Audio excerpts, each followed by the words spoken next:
All right, TSL, let's get it. Let's talk about those down days while I have my hustle with grace.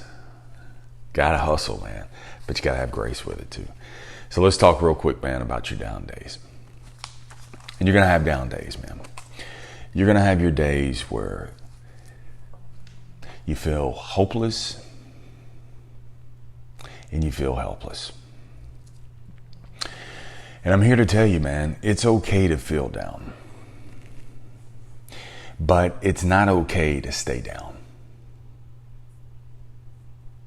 Because down days, they can end up weighing you down.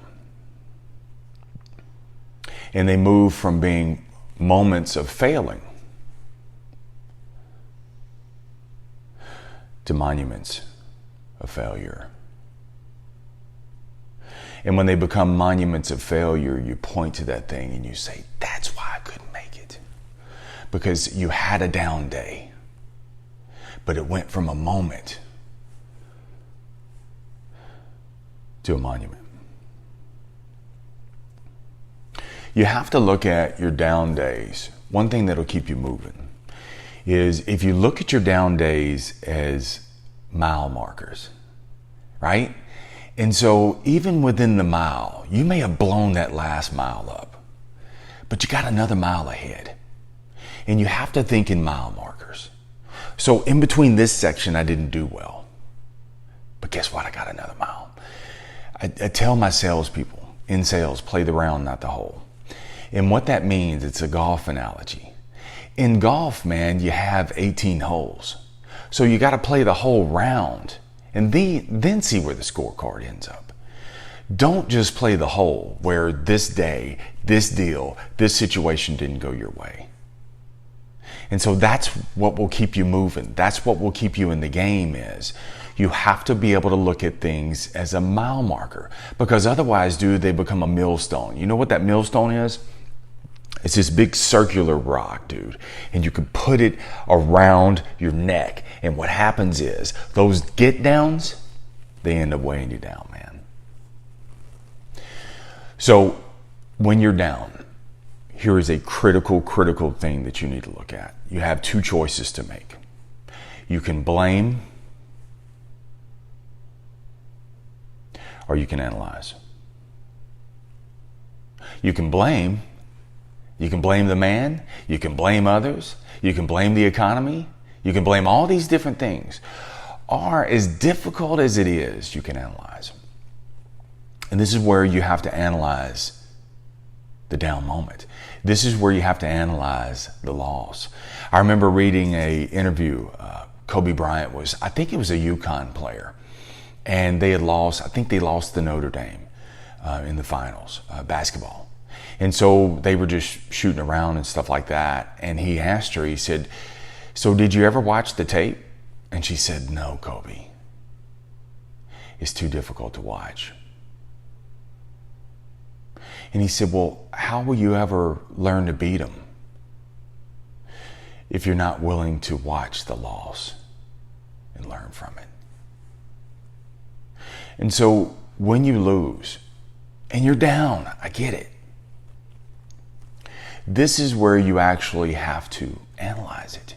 And you take the fragments out of the loss and you say, this is where I went wrong.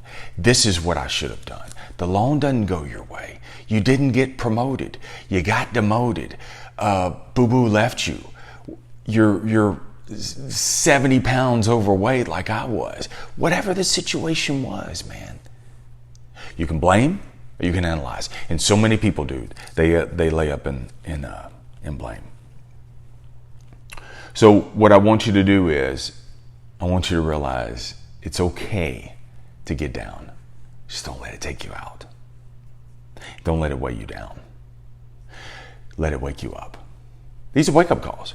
When you have down days, they're wake-up calls.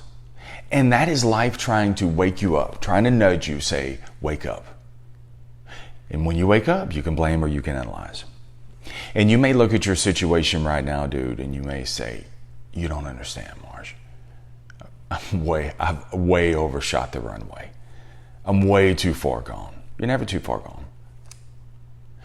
So you can look at certain things and you can say, Marsh, I don't know where to start. You start at start. That's it. Because you can waste more days, more years, more months talking about how far off track you are. Or you can start at start and start mitigating the losses.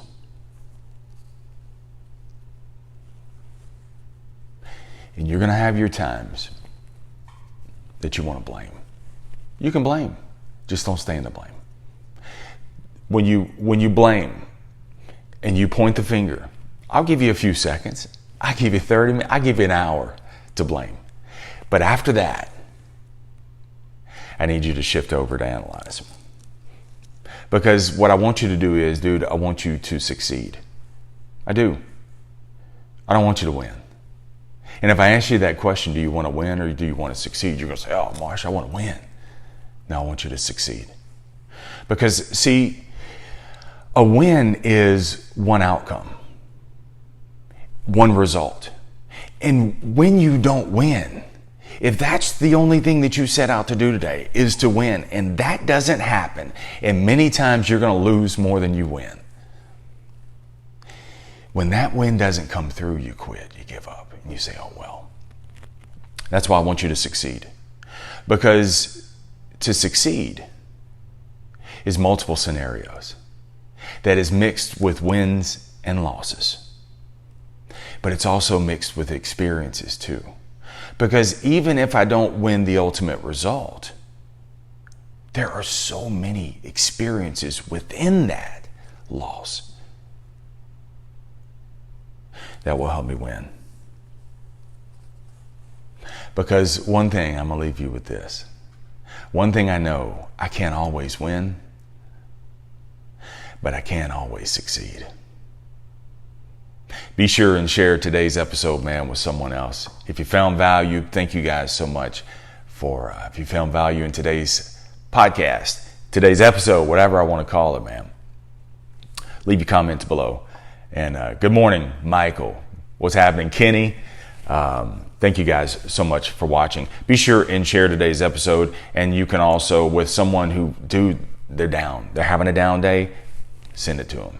Say, look, you can get down. I just want you to stay down. Also, be sure and hit up the Sales Life podcast. Dude, it's on almost 600 episodes to prime your mind, man. That way you can take it when you're on the go. You can listen through your ears.